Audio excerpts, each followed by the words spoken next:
Capítulo 72. Haced esto en memoria de mí.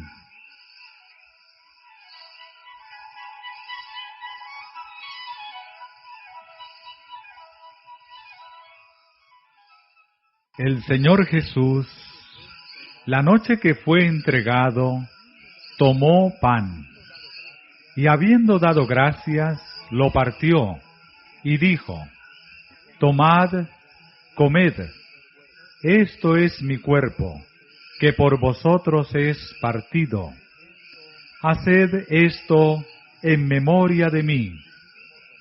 Asimismo tomó también la copa, después de haber cenado, diciendo: Esta copa es el nuevo pacto en mi sangre. Haced esto todas las veces que bebiereis en memoria de mí. Porque todas las veces que comiereis este pan y bebiereis esta copa, la muerte del Señor anunciáis hasta que venga.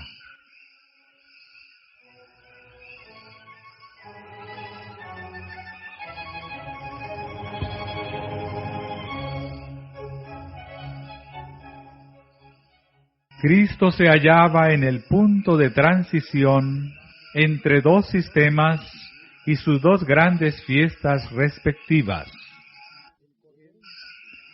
Él, el Cordero Inmaculado de Dios, estaba por presentarse como ofrenda por el pecado, y así acabaría con el sistema de figuras y ceremonias que durante 4000 años había anunciado su muerte. Mientras comía la Pascua con sus discípulos, instituyó en su lugar el rito que había de conmemorar su gran sacrificio. La fiesta nacional de los judíos iba a desaparecer para siempre. El servicio que Cristo establecía había de ser observado por sus discípulos en todos los países y a través de todos los siglos.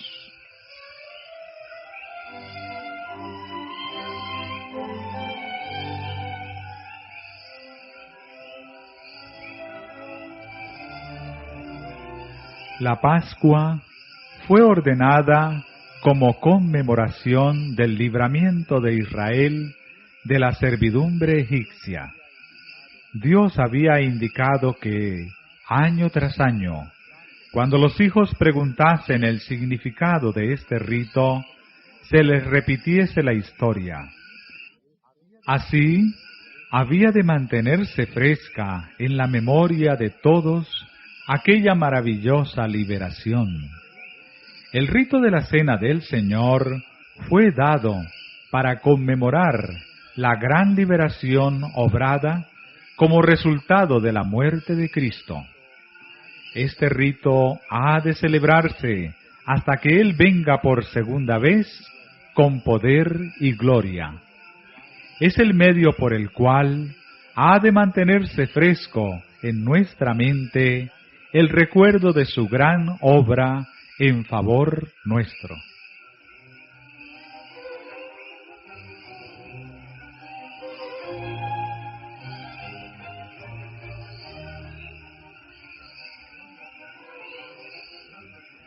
En ocasión de su liberación de Egipto, los hijos de Israel comieron la cena de Pascua de pie, con los lomos ceñidos, con el bordón en la mano, listos para el viaje. La manera en que celebraban este rito armonizaba con su condición, porque estaban por ser arrojados del país de Egipto, e iban a empezar un viaje penoso y difícil a través del desierto. Pero en el tiempo de Cristo, las condiciones habían cambiado. Ya no estaban por ser arrojados de un país extraño, sino que moraban en su propia tierra. En armonía con el reposo que les había sido dado, el pueblo tomaba entonces la cena pascual en posición recostada. Se colocaban canapés en derredor de la mesa, y los huéspedes descansaban en ellos, apoyándose en el brazo izquierdo y teniendo la mano derecha libre para manejar la comida. En esta posición, un huésped podía poner la cabeza sobre el pecho del que seguía en orden hacia arriba, y los pies, hallándose al extremo exterior del canapé, podían ser lavados por uno que pasase en derredor de la parte exterior del círculo.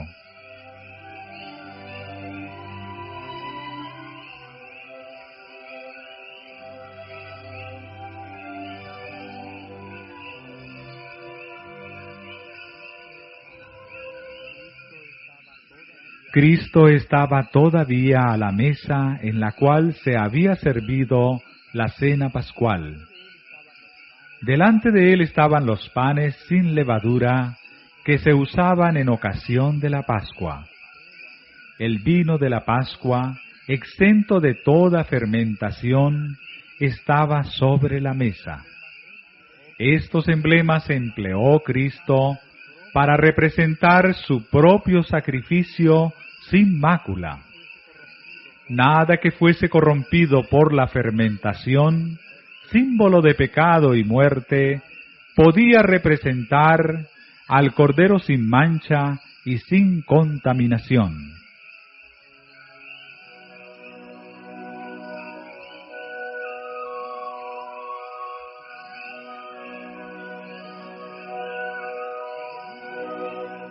Y comiendo ellos, tomó Jesús el pan, y bendijo, y lo partió, y dio a sus discípulos, y dijo: Tomad, comed, esto es mi cuerpo. Y tomando el vaso, y hechas gracias, les dio, diciendo: Bebed de él todos, porque esto es mi sangre del nuevo pacto, la cual es derramada por muchos para remisión de los pecados. Y os digo que desde ahora no beberé más de este fruto de la vid hasta aquel día cuando lo tengo de beber nuevo con vosotros en el reino de mi Padre.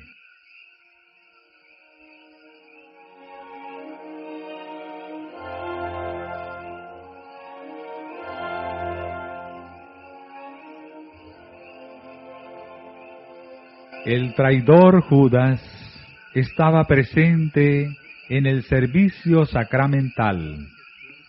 Recibió de Jesús los emblemas de su cuerpo quebrantado y su sangre derramada. Oyó las palabras: «Haced esto en memoria de mí».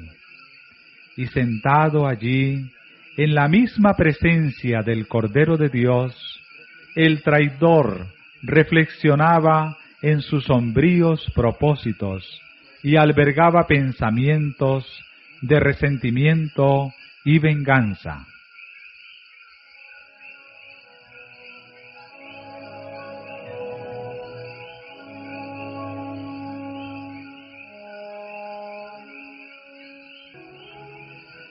Mientras les lavaba los pies, Cristo había dado pruebas convincentes de que conocía el carácter de Judas. «No estáis limpios todos», había dicho. Estas palabras convencieron al falso discípulo de que Cristo leía su propósito secreto. Pero ahora Jesús habló más claramente.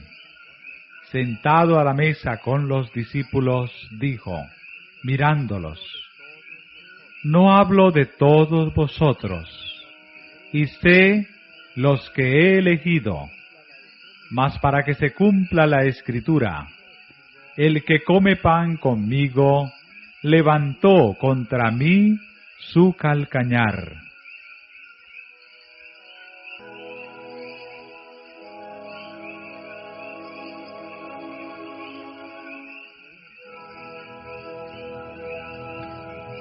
Aún entonces, los discípulos no sospecharon de Judas, pero vieron que Cristo parecía muy afligido. Una nube se posó sobre todos ellos. Un presentimiento de alguna terrible calamidad cuya naturaleza no comprendían.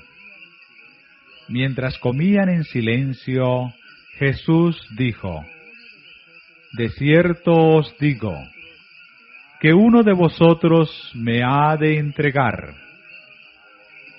Al oír estas palabras, el asombro y la consternación se apoderaron de ellos. No podían comprender cómo cualquiera de ellos pudiese traicionar a su divino Maestro. ¿Por qué causa podría traicionarle? ¿Y ante quién? ¿En el corazón de quién podría nacer tal designio? Por cierto que no sería en el de ninguno de los 12 favorecidos, que, sobre todo los demás, habían tenido el privilegio de oír sus enseñanzas, que habían compartido su admirable amor, y hacia quienes había manifestado tan grande consideración al ponerlos en íntima comunión con él.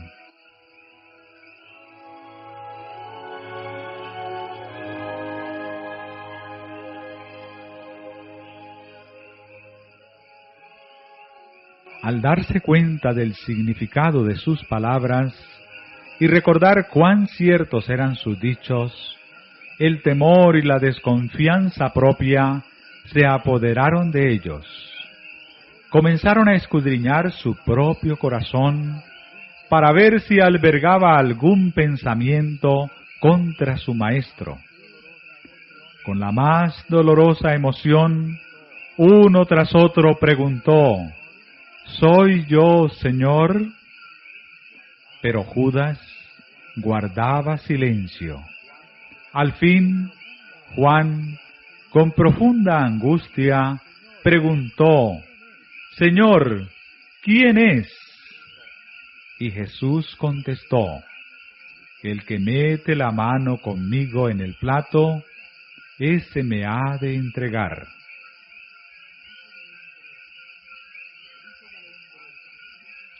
A la verdad, el Hijo del Hombre va, como está escrito de él, mas ¡ay de aquel hombre por quien el Hijo del Hombre es entregado!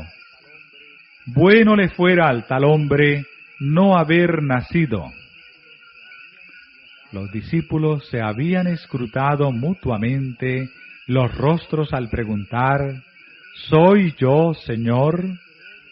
Y ahora el silencio de Judas atraía todos los ojos hacia él. En medio de la confusión de preguntas y expresiones de asombro, Judas no había oído las palabras de Jesús en respuesta a la pregunta de Juan. Pero ahora, para escapar al escrutinio de los discípulos, preguntó como ellos: ¿Soy yo, Maestro? Jesús replicó solemnemente: Tú lo has dicho.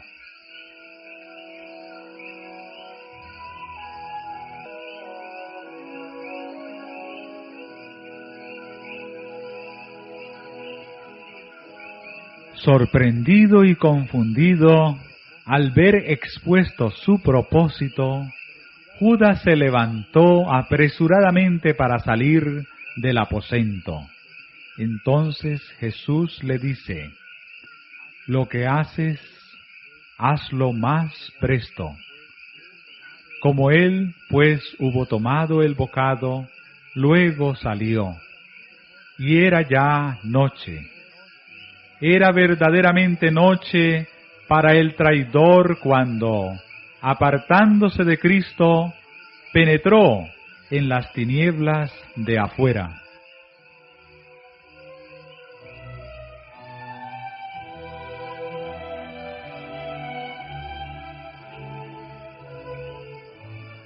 Hasta que hubo dado este paso, Judas no había traspasado la posibilidad de arrepentirse, pero cuando abandonó la presencia de su Señor y de sus condiscípulos, había hecho la decisión final. Había cruzado el límite.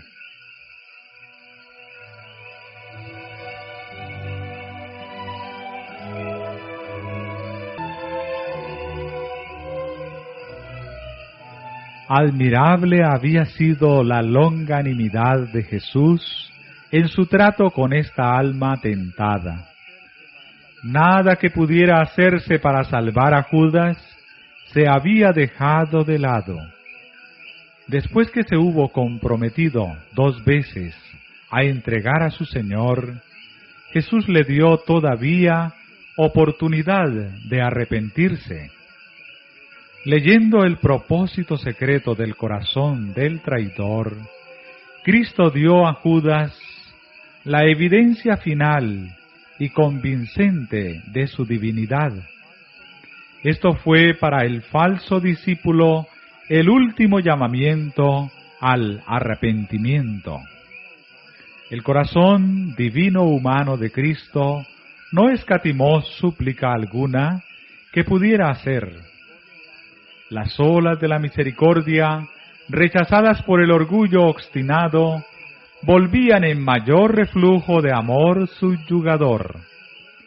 Pero aunque sorprendido y alarmado, al ver descubierta su culpabilidad, Judas se hizo tan solo más resuelto en ella. Desde la cena sacramental salió para completar la traición.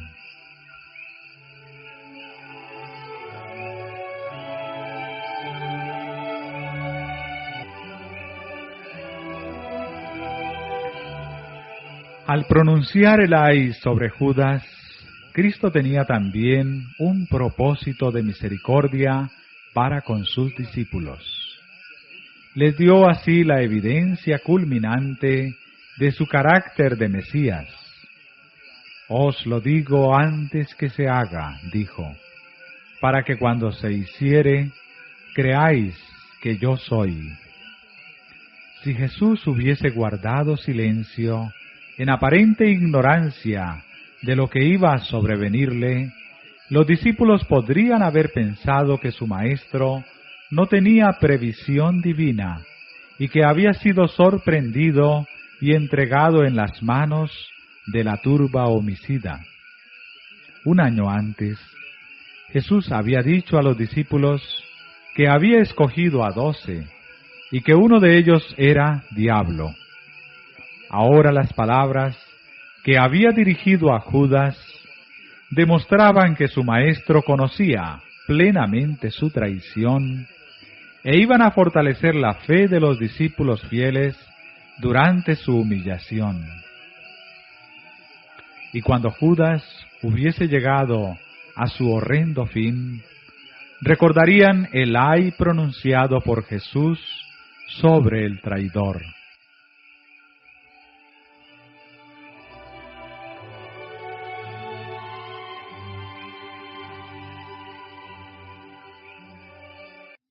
El Salvador tenía otro propósito aún. No había privado de su ministerio a aquel que sabía era el traidor. Los discípulos no comprendieron sus palabras cuando dijo, mientras les lavaba los pies, ¿no estáis limpios todos? Ni tampoco cuando declaró en la mesa, el que come pan conmigo, levantó contra mí su calcañar. Pero más tarde, cuando su significado quedó aclarado, vieron allí pruebas de la paciencia y misericordia de Dios hacia el que más gravemente pecara.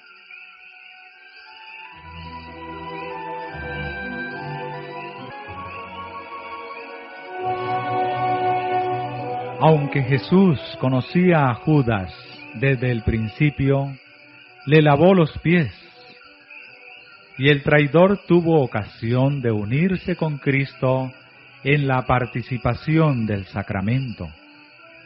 un Salvador longánime ofreció al pecador todo incentivo para recibirle, para arrepentirse y ser limpiado de la contaminación del pecado. Este ejemplo es para nosotros. Cuando suponemos que alguno está en error y pecado, no debemos separarnos de él. No debemos dejarle presa de la tentación por algún apartamiento negligente, ni impulsarle al terreno de batalla de Satanás. Tal no es el método de Cristo, porque los discípulos estaban sujetos a yerros y defectos. Cristo lavó sus pies, y todos menos uno de los 12 fueron traídos al arrepentimiento.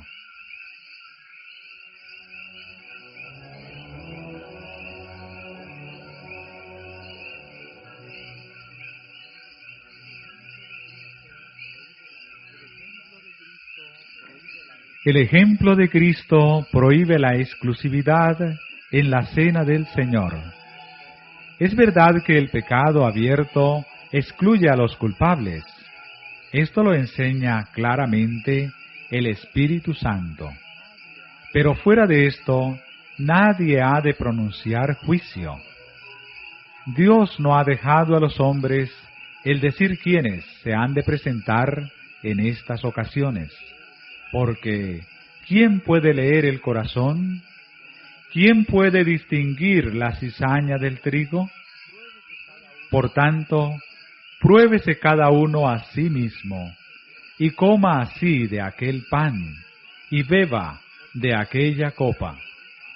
Porque cualquiera que comiere este pan, o bebiere esta copa del Señor indignamente, será culpado del cuerpo y de la sangre del Señor. El que come y bebe indignamente, juicio come y bebe para sí, no discerniendo el cuerpo del Señor.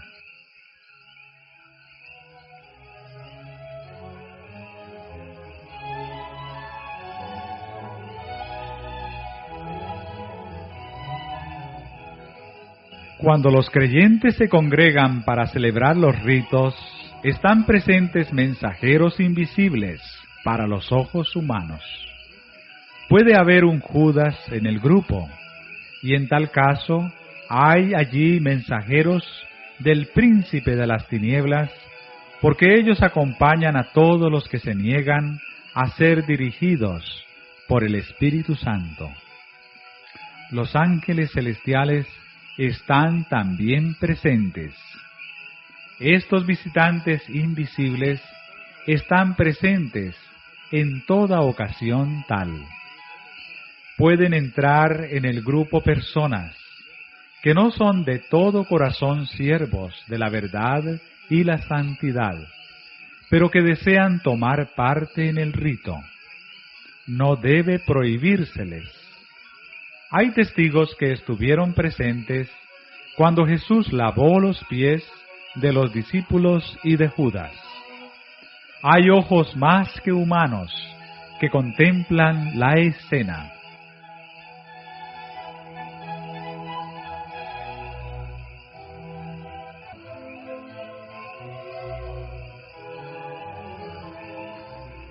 Por el Espíritu Santo, Cristo está allí para poner el sello a su propio rito. Está allí para convencer y enternecer el corazón. Ni una mirada, ni un pensamiento de contrición escapa a su atención. Él aguarda al arrepentido y contrito de corazón. Todas las cosas están listas para la recepción de aquella alma. El que lavó los pies de Judas anhela lavar de cada corazón la mancha del pecado.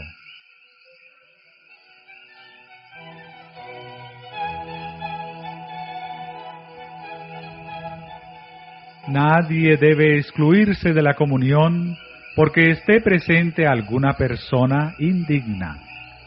Cada discípulo está llamado a participar públicamente de ella y dar así testimonio de que acepta a Cristo como Salvador personal. Es en estas ocasiones designadas por Él mismo cuando Cristo se encuentra con los suyos y los fortalece por su presencia.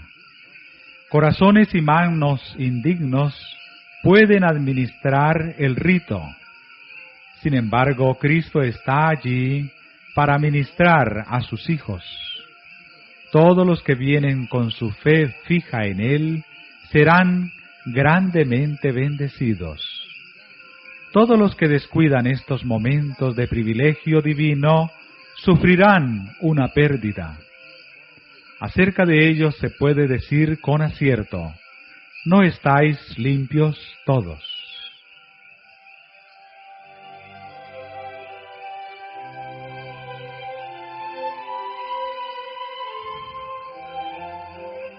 Al participar con sus discípulos del pan y del vino, Cristo se comprometió como su Redentor.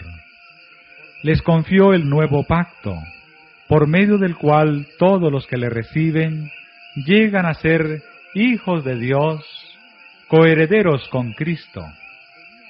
Por este pacto venía a ser suya toda bendición que el cielo podía conceder para esta vida y la venidera. Este pacto había de ser ratificado por la sangre de Cristo. La administración del sacramento había de recordar a los discípulos el sacrificio infinito hecho por cada uno de ellos, como parte del gran conjunto de la humanidad caída.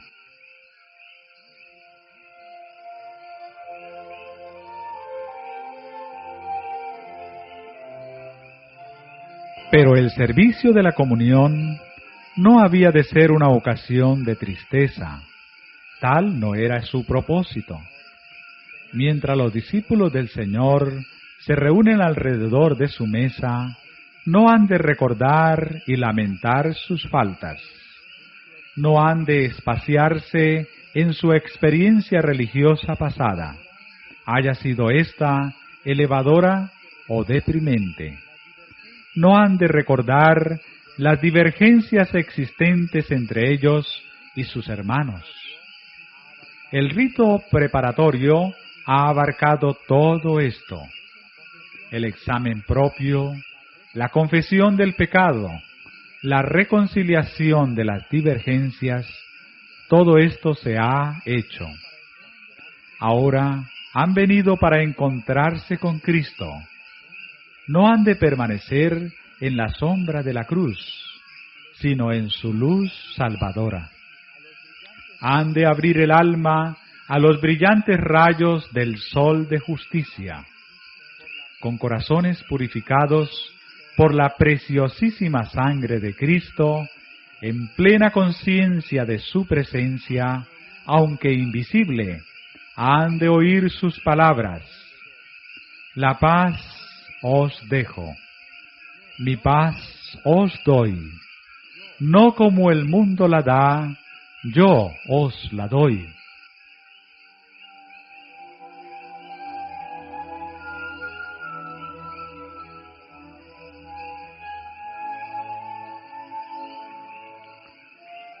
Nuestro Señor dice, bajo la convicción del pecado: recordad que yo morí por vosotros. Cuando seáis oprimidos, perseguidos y afligidos por mi causa y la del Evangelio, recordad mi amor, el cual fue tan grande que di mi vida por vosotros. Cuando vuestros deberes parezcan austeros y severos, y vuestras cargas demasiado pesadas, recordad que por vuestra causa soporté la cruz, menospreciando la vergüenza. Cuando vuestro corazón se atemoriza ante la penosa prueba, recordad que vuestro Redentor vive para interceder por vosotros.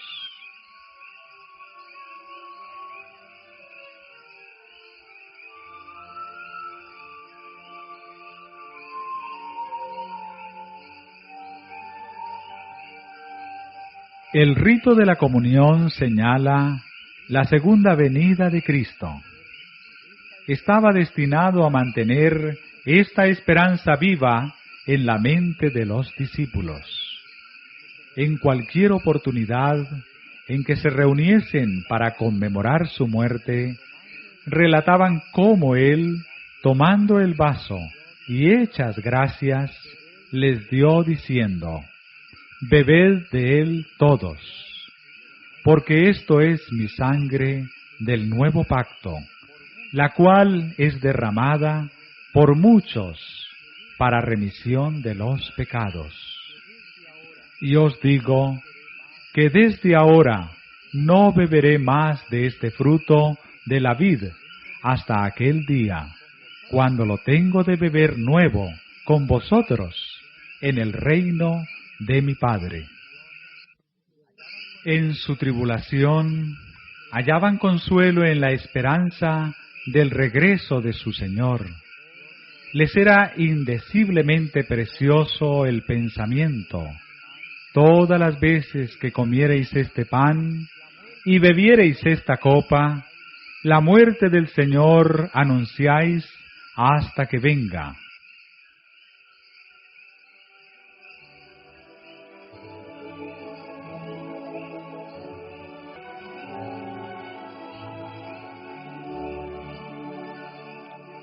Estas son las cosas que nunca hemos de olvidar.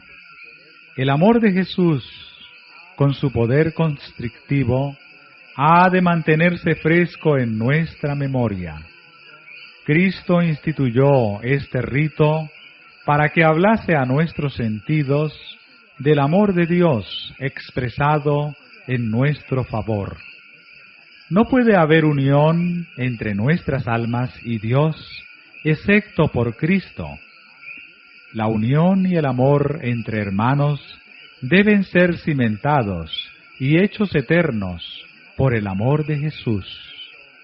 Y nada menos que la muerte de Cristo podía hacer eficaz para nosotros este amor.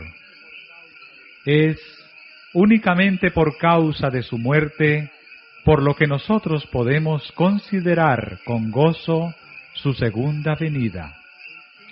Su sacrificio es el centro de nuestra esperanza. En él debemos fijar nuestra fe.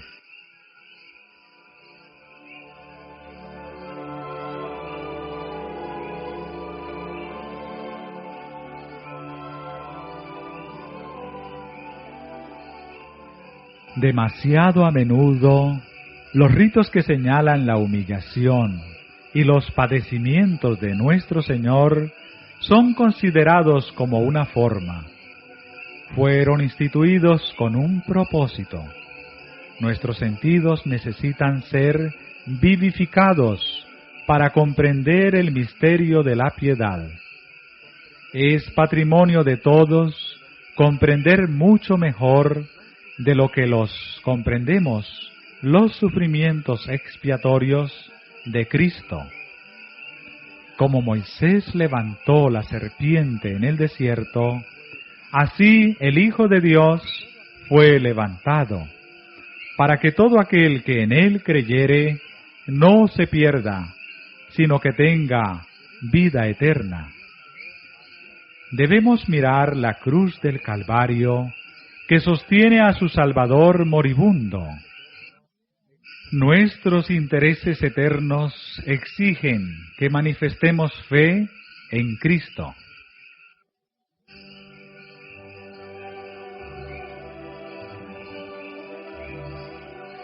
Nuestro Salvador dijo: «Si no comiereis la carne del Hijo del Hombre y bebiereis su sangre, no tendréis vida en vosotros.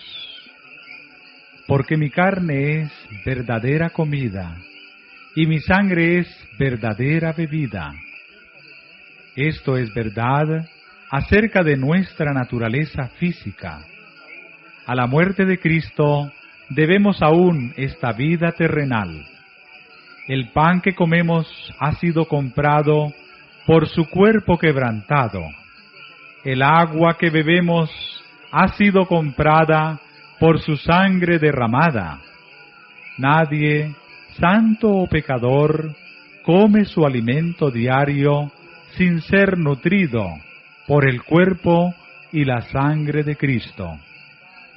La cruz del Calvario está estampada en cada pan, está reflejada en cada manantial. Todo esto enseñó Cristo al designar los emblemas de su gran sacrificio. La luz que resplandece del rito de la comunión, realizado en el aposento alto, hace sagradas las provisiones de nuestra vida diaria. La despensa familiar viene a ser como la mesa del Señor, y cada comida un sacramento.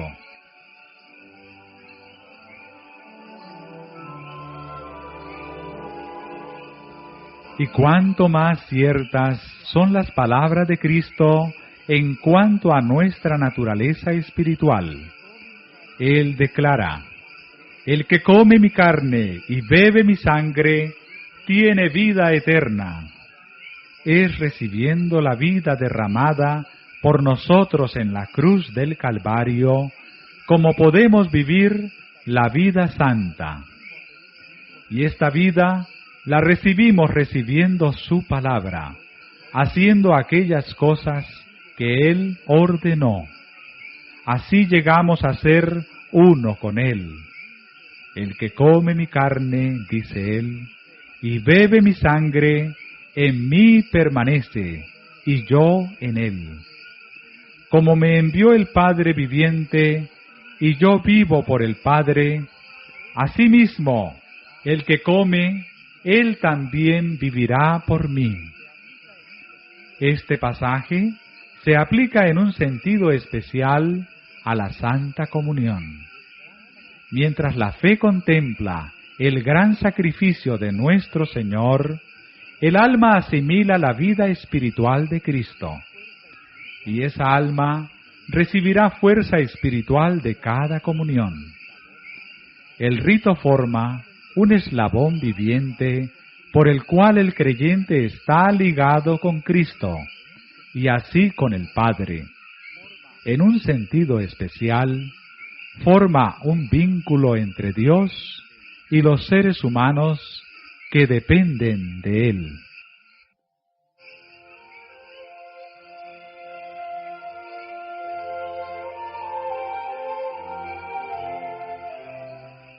Al recibir el pan y el vino que simbolizan el cuerpo quebrantado de Cristo y su sangre derramada, nos unimos imaginariamente a la escena de comunión del aposento alto. Parecemos pasar por el huerto consagrado por la agonía de aquel que llevó los pecados del mundo. Presenciamos la lucha por la cual se obtuvo nuestra reconciliación con Dios. El Cristo crucificado es levantado entre nosotros.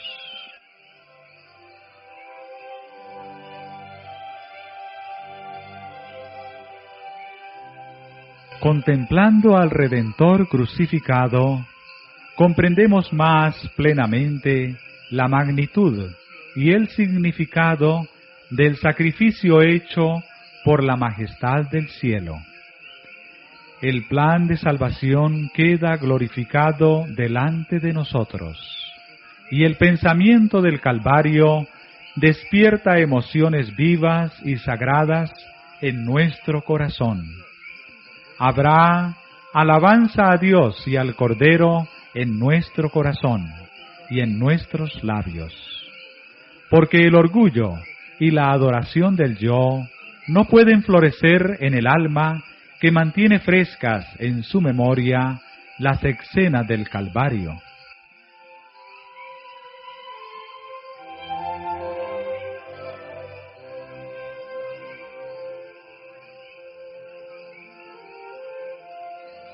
Los pensamientos del que contempla el amor sin par del Salvador se elevarán, su corazón se purificará, su carácter se transformará. Saldrá a ser una luz para el mundo, a reflejar en cierto grado ese misterioso amor. Cuanto más contemplemos la cruz de Cristo, más plenamente adoptaremos el lenguaje del apóstol cuando dijo: «Lejos esté de mí gloriarme, sino en la cruz de nuestro Señor Jesucristo, por el cual el mundo me es crucificado a mí y yo al mundo».